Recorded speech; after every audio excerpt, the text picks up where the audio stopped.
baby! Hey, everybody! What's up? CHGO Bulls is in effect, and we are in here, y'all. And I am very, very excited. I'm running things just for the day. My name is Big Dave. You can follow me at Bow Sports, the man on the ones and twos. That is Joey Spathis, a.k.a. Joey Sweatpants, a.k.a. Joey Haircut, a.k.a. 21 Joey, a.k.a. Joey Texas. And he's just an amazing human being. Follow him at Joey Spathis. The quest for 2K is in full effect. That's what's going on right now. I got Braggs in the stands, is in the cut. Happy belated birthday to that man over there. Shout out. Didn't get invited to the birthday party, but it's okay. It's all right. You know, it's all right. Well, no handshake, no invite. Yeah, hey, that's how it goes. That's how it goes. I told him he's getting one. It's on the way. I don't want one. Yeah, he's lying. But the reason we are here is this gentleman sitting over here to my left. The man, the myth, the legend himself is in the building. Ladies and gentlemen, I wouldn't be where I am without him. I say it all the time. He hates when I say it, but it is the truth. I would not be here without him. Ladies and gentlemen, you know him. You love him. C-Red. Fred is in the building, sir. I can't tell you how excited I am about being here at the Chicago institution with all these legends, Braggs, Dave, and then obviously Mark A. from Australia. Shout out. Non-legend. But it's also great to be here and talk some Bulls in this nadir of the last 20 years. I think this is the lowest point for this franchise unequivocally. Wouldn't you agree? Already. Let's start it out. That's what we're going to do? Let's start it out. Right here? This is bad. It's bad times. Shout out to everybody in the comments hanging out with us, man. Hey, Julia, how are you? Yes, everything is awesome. Everything is good. C-Red Fred is here. We're going to get into it, guys. We're going to talk about Nikola Vucevic coming up, guys. We have some things to say. I don't know if you know this, but Fred has some opinions on Nikola Vucevic, and we're going to get into them. Also want to know his opinions on Zach LaVine. Should Zach LaVine sit? Should he keep playing? We'll find out about that, and his opinions on what's going on with AK. But the Bulls are playing the Milwaukee Bucks tonight. That is going down right now. That is who they're getting into. I'm not really looking forward to it, but it's what's going to happen. Hopefully they can ink out a win and just look okay doing it. As far as the injury reports right now, Pat Connaughton for the Bucks is out of there.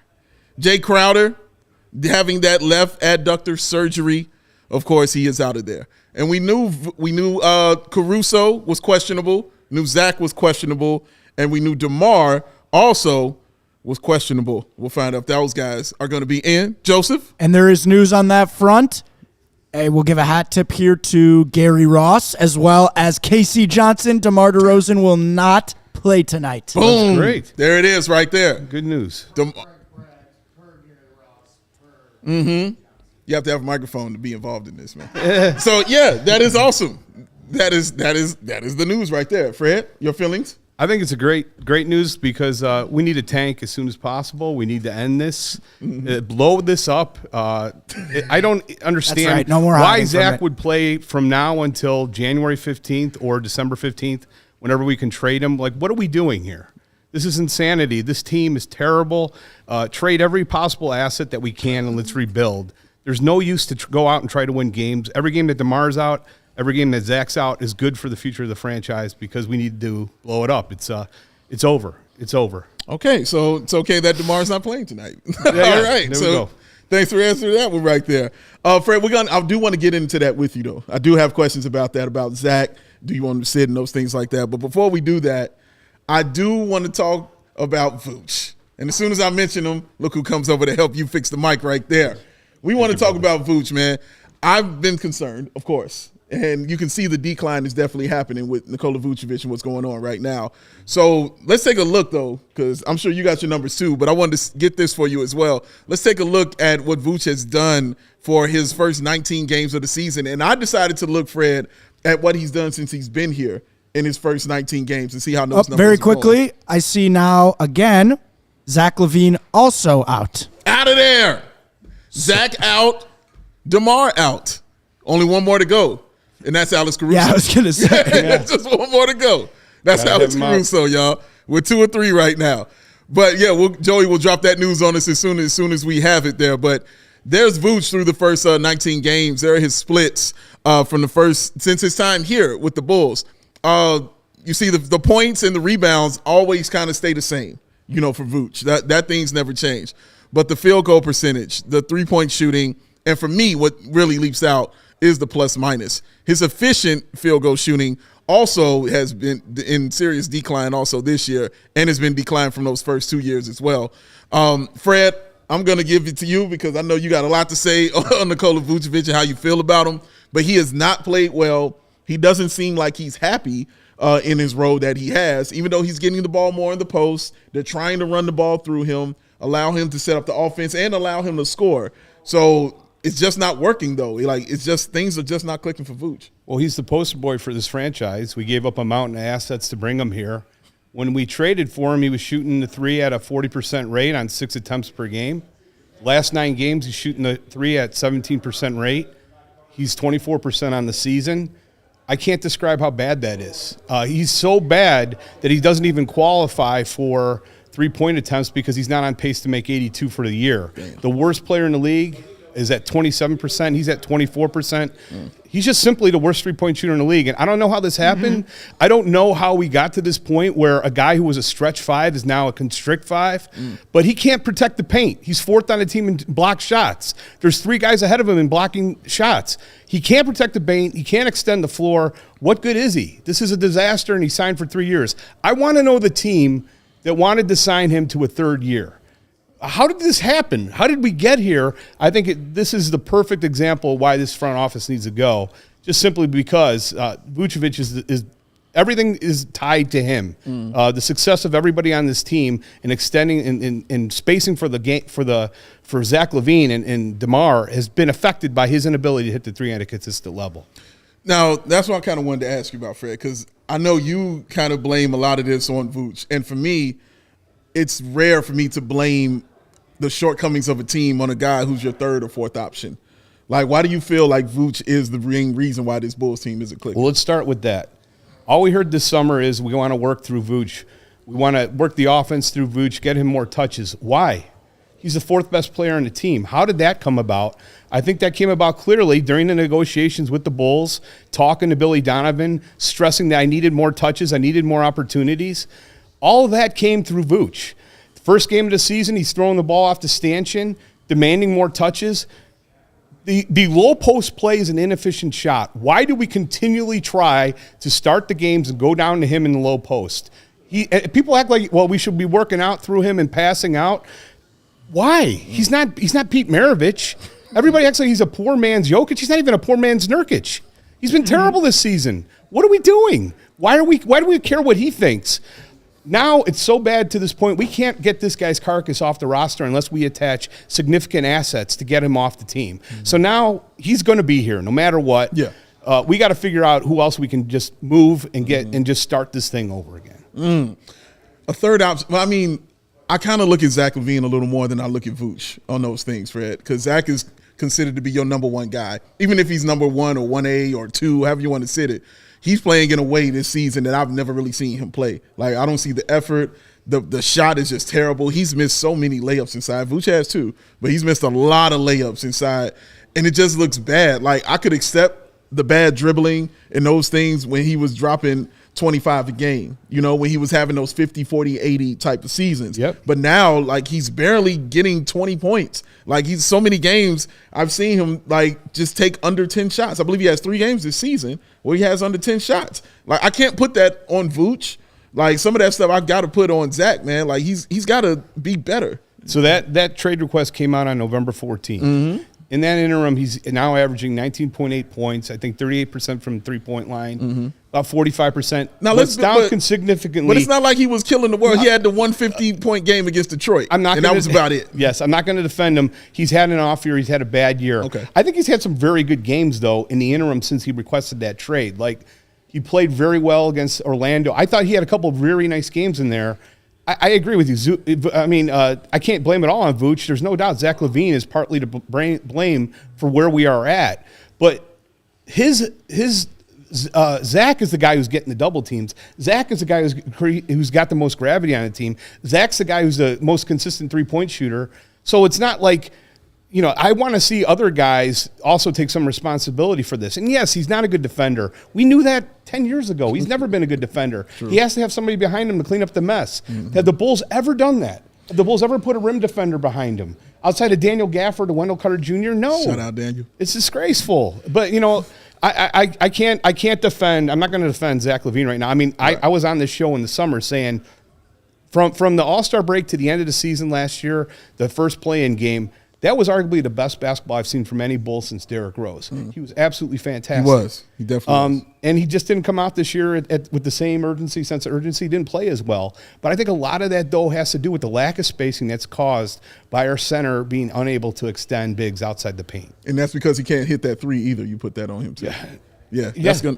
Vooch, I mean, he's not even looking for it. Yeah. That's the problem now. I mean, he's lost all his confidence on it. It's just a sad state of affairs. I don't want to see you cry, Fred. I don't want to see you cry. I'm hoping. Help me, Dave. Help me. I'm here. That's what I'm here for. Yeah. The starting five is out for what the Bulls are, who they're putting out there tonight against Milwaukee.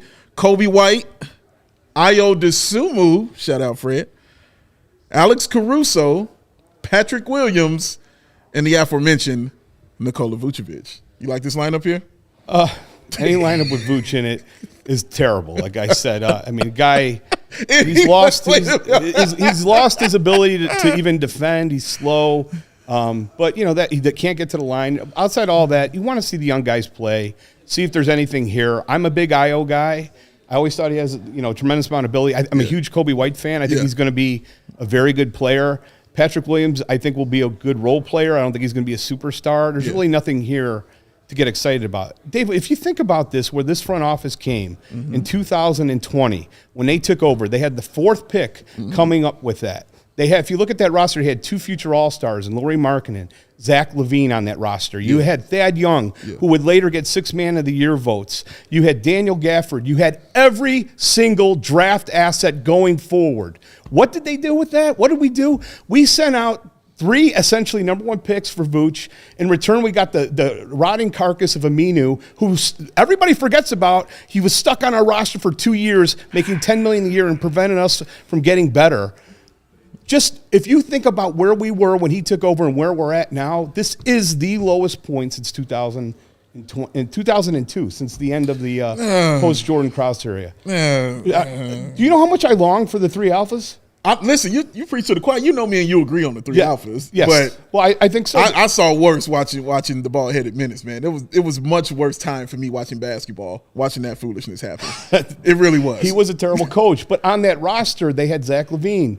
They had Lauri Markkanen. It was a young team that was still exciting, and we didn't have any bad contracts. Exciting is a strong word. 2019 February. About exciting, though. 2019 February, Lauri Markkanen averaging 25-12. You weren't excited? Otto Porter Jr. Of course I was excited about Lowry doing that. I wasn't really excited about Otto Porter Jr. I was less excited about a 56-point ass whooping to Boston, too. That was true. That was very disappointing. I did not enjoy basketball like that. Yeah, but Dave, we didn't send out a mountain of assets to get to that point. I get that. Do but you to know, act like it wasn't worse, like, come on. Go ahead, Joe. Just as a quick aside here, do you know what Max Strus, Charles Bassey, John Conchar, Ochai Baji, Tyrese Maxey, where are we going? Just to name a few, all have in common.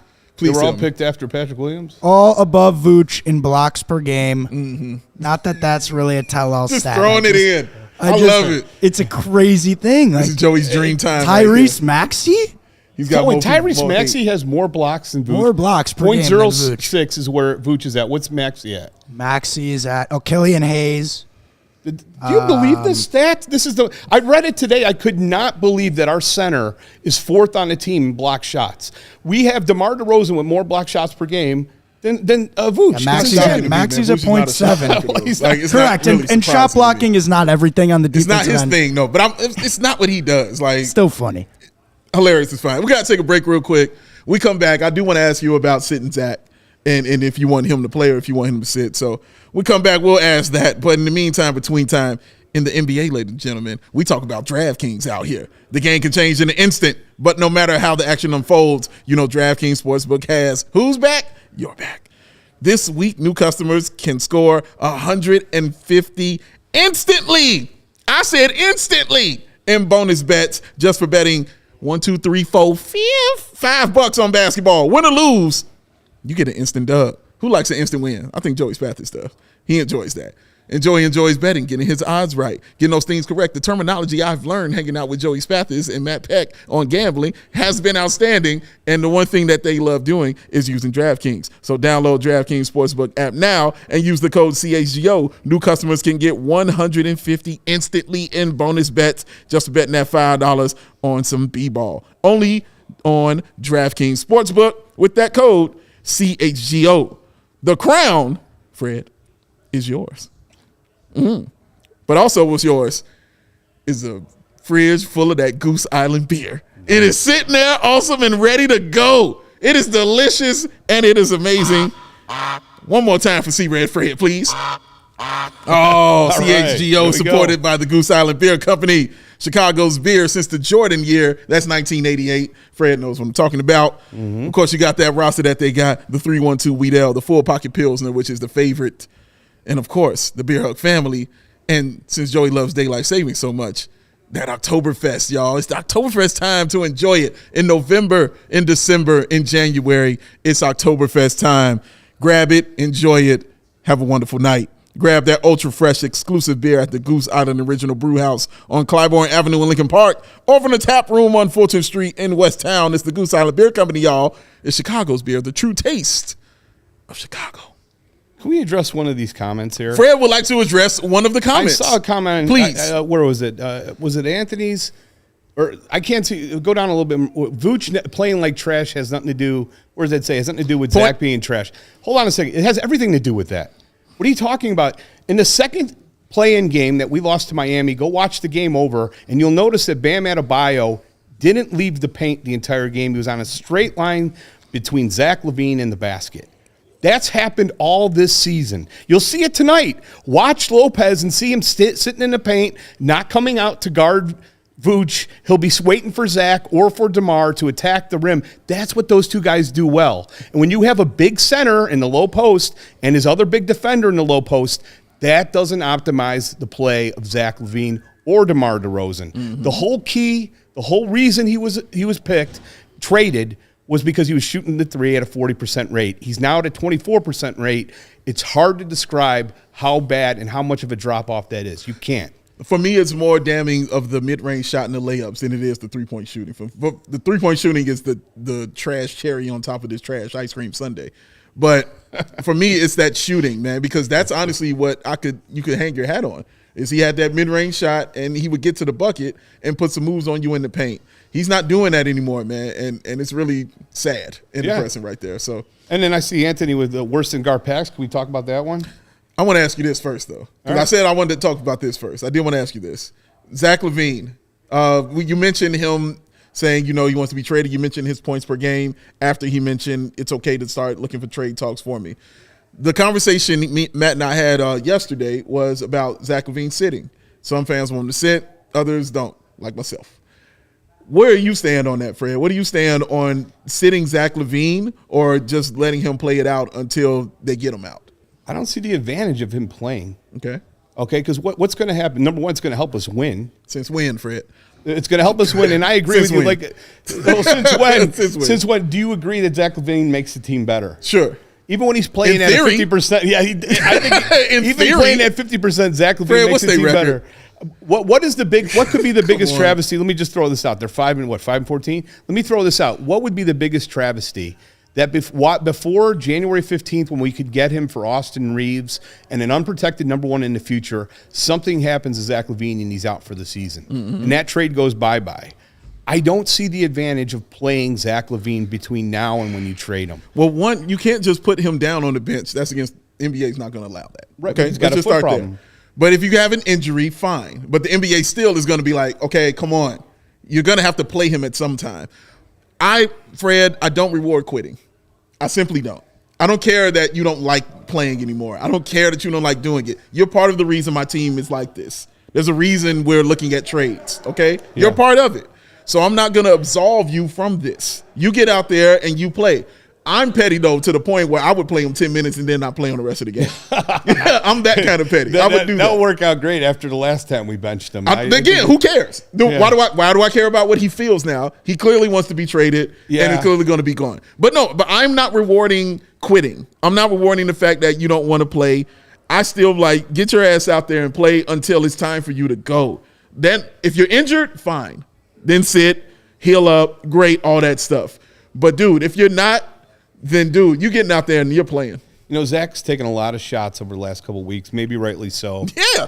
Casey Johnson defended him as a professional in all his actions since he's been here. The guy's a class act. I think he's been great on and off the court. Yeah, I'm still a Zach LaVine fan. He's an awesome guy, man. He's a fantastic dude, and I agree. He's probably not handled this to the best of his ability or handled this correctly. But big picture, still Zach LaVine. He doesn't want to be here. If he doesn't want to be here, let's facilitate that and get him out of town. But by making him play and making him angry, I don't necessarily think that's going to be the best for the Bulls in the long run. He's run by. I care about him getting angry, Fred. Like, he's been angry. I watched him angry when the ball-headed Menace was here. What did that do? It didn't do anything. Let him be angry. I don't give a damn if you're angry. Throw him out there. What good is that going to do for the team for the long term? It does not. First of all, you want him to lose, right? It's going to happen. Well, it's going to continue having Zach out there. He's not going to go crazy. Even when he went crazy, Fred, and dropped 51, you still lost. Is Dalen Terry out there or Zach LaVine out there? What's the better chance of winning? Zach LaVine, clearly. Yes. So let's put Dalen Terry out there. But again, you're talking to me in theory. I'm talking to you in fact. The fact is they're 5-14 with him playing. They're still ass, Fred. Like, it's not changing anything. I'm beyond. He's not miraculously going to decide, oh, man, it's time for me to drop 35 a game now. Well, here's a fact. Our last 5 games that Zach LaVine hasn't played, we won one of those games. It was against the Dallas Mavericks when they were trying to lose. So we're not good without Zach LaVine. We've won more than we've won without him. 4. 1 in 4. I know it's not a huge sample size. Okay, that's why I can't get the argument. Zach LaVine. Listen, if the argument was Zach's out there and we're playing great and we're doing stuff and we're going on winning streaks, I would hear everything you're saying right now. But they are ass, Fred. Like, even with him out there, even with their whole starting 5 out there, they're still ass. Like, it's not stopping anything. You just sat there and told me having Vooch out there is the reason that he's playing bad. Well, then keep it going. I'm not saying it's a total reason he's playing but bad. It's part of it. It's a significant part of the problem here. And now, go to your comments. You want to look at some of these comments I see here. Zach don't play no defense. All he can do is score. Yeah, that may be true. But you know what? Scoring, it's important. Hello? The name of the game is to outscore the opposition. To win the game. The scores in this league get paid. It's extremely important. You know what's really going to suck? We don't have any scorers on the team. They're going to be asking ourselves, what are we going to do then?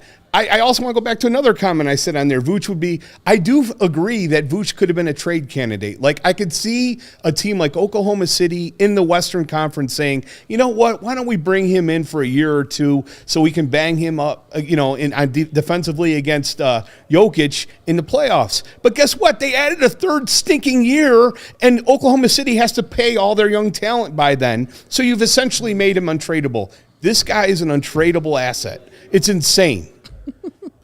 We're going to take another quick break right here. We'll come back. We'll continue this talk. I know you wanted to say something about AK and the front office and the great guard packs because we know you love them. So I know we'll get into that. I'm a little terrified for that. I don't know if Joey's ready for that. We're going to get into it, though. Let's talk about some Ray Chevy. Ray! Main man! Ray Chevy is Black Friday, y'all. Saving time at Ray Chevrolet in Fox Lake. As one of the top selling Chevy dealers in the Midwest, you will be able to get that one-stop shop with Chicagoland's Chevy inventories. And all month long, you can save big at Ray Chevy during their Black Friday sales event, where you can choose from over 100 Silverados in stock. Perfect for your tailgating. You like tailgating, Fred? I do. You do? Very enjoyable. Really?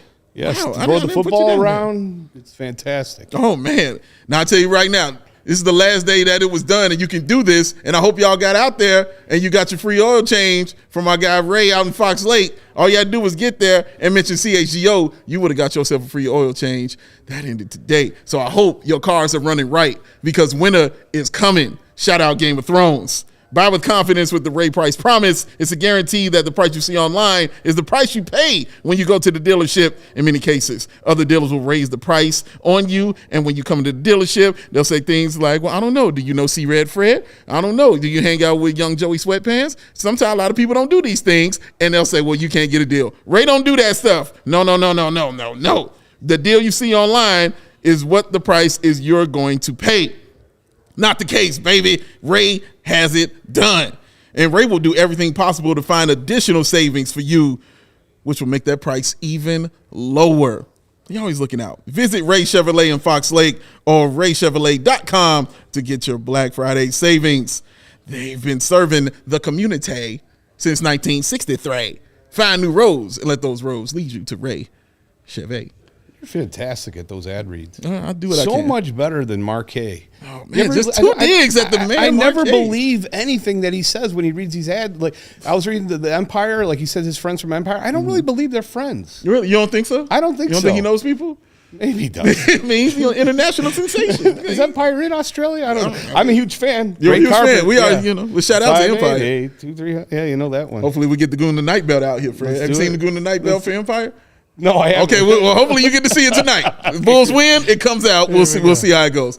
Well, Fred, I know I wanted to ask you about the front office because I know I'm laughing because I know you have thoughts on AK and what he has done. You've expressed a few of them about the trades that he's made. Do you want to go back, Fred? Because I know a guy like you were a Garpack supporter. You were a supporter of them and still, kind of a supporter of them now. Are you willing? You want to go back to the days of guard packs and have them back here instead of what you're seeing? AK. Well, I wrote a Christmas song. Bring back Gar and Packs, they weren't that bad. Shabba ding dong, bring back Gar and Packs by Christmas Day. What do you like that? Never mind. Ask Joey. Hey, listen, Joey's the one to ask. Joey, what do you think? That was good. Thank you very much. That's the one to ask. Much. I wrote a Christmas Joe song. Spathis. I hope you like it. I wrote that the other night after I was watching the Bulls get their ends kicked by the Celtics. I just inspiration. The Shabba Ding Dong. If we go back 20, if we go back 20 years, Paxson did a fantastic job. Drafted Kirk Heinrich, Luol Deng, Ben Gordon, 3 players we all love.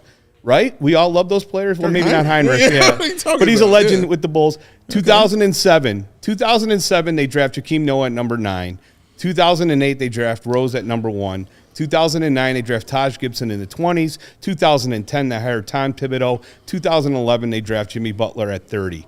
That is the best 5-year stretch in the history of the Chicago Bulls organization for drafting talent year after year after year. That's true. And even later on, when they drafted Bobby Portis in the 20s and they drafted Lauri Markkanen, who's now an all-star, I was a fan of the work they did. It was time for them to go. I'm not saying they should still be here. They were here for a very long time. But you compare that group and this group, I don't even think there's any comparison. Like, look at what we've done. We had Dale and Terry.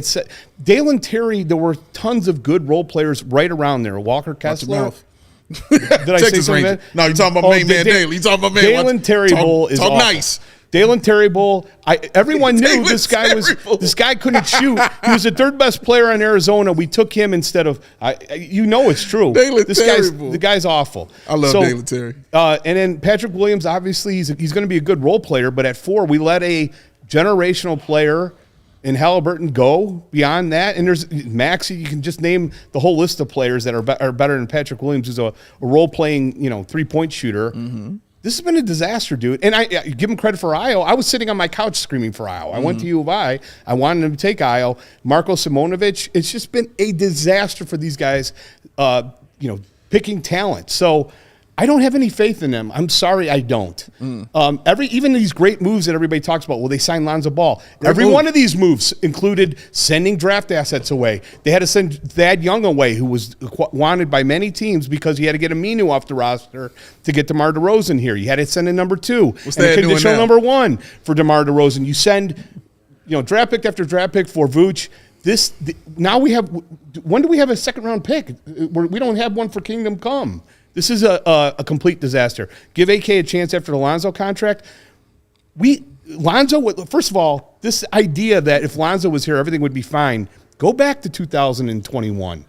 That's not true because Boston Celtics weren't the team they are today. Do you think the Cavs are better now than they were then? How about the Knicks? How about Orlando? How about Indiana? Every team is exponentially better. Every team. And so suddenly, if Lonzo's here, we're going to be as good as we were then? Give me a break. We depended everything on Lonzo Ball, who was injured every year. If that's your plan sucks. I'm sorry, Dave. You ain't heard me, Fred. Go off. Go off. Let's see what the go off. Let's see what the some of the comments are here. Going off. You enjoyed it. Oh, man. Golden Force says AK had their chance. Last year, James White says Garpax wasn't dynamic at finding talent. That's Fish, ridiculous. my guy Fish saying AK's drafting record has been terrible. Agreed. He acts like he's playing with house money. My only thing, go ahead. the thing I've always said about Garpax, and I wasn't a fan, but the things I always said about them was they draft well. Always knew that. They always drafted very well, but they all weren't hits. I mean, you are leaving out Tyson. You are leaving out Chandler Crutch Sorshin, who's out there, dog. Like you're leaving that guy out, who we promised the pick to for some damn reason or another. We still don't understand it. Really, you gonna justify Chandler Hutchinson? He's in the 20s. Or we can justify your great Denzel Valentine and drafting that dude. We just not gonna leave that stuff out. All right, listen. Like those are high picks. I mean, I'm just saying. Denzel wasn't up there. Every front office has misses. You do not criticize anybody for misses in the 20s. I get that. No, the 20s, there are no superstars. Very rarely. Depends on who you passed up on. Jimmy Butler is the best. It depends on who you passed up on. What you're going to criticize in your 20s. This is my favorite. Okay, go ahead. No, what's your favorite? This is your time, Fred. This is one of my favorite criticisms of Garpax, which I think is the most unfair one, which is, they should have had Draymond Green in the second round. And they took Marquise Teague ahead of him. Well, let's go back. Was that not trash? Well, do you know who had the pick after the Bulls in the first round? Do you know who had the pick after the Bulls? Anybody know? Raise your hand. The Golden State Warriors. Guess who they didn't take? Draymond Green. Mm-hmm. Even the Warriors didn't think he was a first-round player. Mm-hmm. And how does that make sense? Let's bring in Draymond Green when we got Taj Gibson, Joakim Noah, we got a front line. That makes zero sense. But we want to throw everything out there. You got Nick Friedel going on ESPN 1000 year after year talking about how he missed that Marquise Teague at 29. 29 is not where you find superstars. To get Joakim Noah at 9, you know how we got Joakim Noah? The Eddie Curry trade. Eddie Curry, we had a pick swap with the Knicks. We got Joakim Noah at 9. We got 2008, we got Rose. And everybody wants to say Rose was an easy pick. There's 5 players in the last 20 years that were picked number 1 overall. And you know what? All those there's only 5 players that got to the Eastern Conference Finals or the Finals as the number 1 overall pick. It was an easy pick. No, it wasn't. Beasley was there too. Dave, are we going? This not I agree. Fred, you and me agree. Do this. Who was on that roster? We all knew who we were taking. You and me all knew. Not everybody. No, 40%. Look it up. Wanted Beasley in the city of Chicago because we already had a Joey, who did you want? Joey, I was in 3rd grade. Yeah, who did you want? But you had an opinion. But I thought they were going to take Rose. Even as a 3rd grader. Yes, I thought that. I'm just saying, even as a 3rd grader. For everybody who's too young to understand. 3rd grade Joey Spathis No. Take everybody Rose. who's too young to remember this. I was driving around the city and people were saying, we should get Beasley. We already got a point guard in Kirk Heinrich. What, you were driving around seeing people just talking to you? What are you? No, this is just that kind of guy? This is on sports radio. People were talking to me too. I pull in the corner. Pulling you over? Like, hey, Fred, let me holler. Their draft pick, their picks were absolutely phenomenal for the most part. They did well. I would never take that away from them. They were great at drafting. They didn't do well at coaches until they got to Tibbs, and they still didn't like him fully. Okay? Because they did not get along. Come on. I didn't like him either. Look at Derrick Rose. Why is he in the game with 2 minutes left and the Bulls are up? Great. Well, then they didn't like their coaches. They were busy firing them on Christmas. You know what I mean? And I'm not going to apologize for it because I don't like Scott Skiles, and I didn't like Vinny, even though you did for some reason. But I didn't like Vinny Del Negro. I didn't like Vinny. I was not a fan. That's not true. You just like because he played Derrick Rose. That's what you always told me. That is what you told me. I did not like Vinny. I liked. All right. We're really going off on a tangent. Yes, we are. I don't want it because we got a game to watch. We got to get out of here. Yeah, we got a game to watch. How many losing seasons did Vinny have? 0. All right. Anyhow, we got a game to watch. Let's get out of here. Let's go watch the game. I'm sure there will be plenty. Y'all come back at the post game. There'll be plenty to be upset about after the game. Listen, come back at the post game, guys. This will continue. Yeah. Our guy Will to Go Gottlieb also will be calling in from the UC. We'll have much more fun because this man is going to be with us. Like Lionel Richie said, all night long. So let's have fun. Relax, Fred. Relax. Let's go watch this game. Let's go watch the Bucks. Get some Dale and Terry minutes in your life. Go Bulls. Dale and Terry.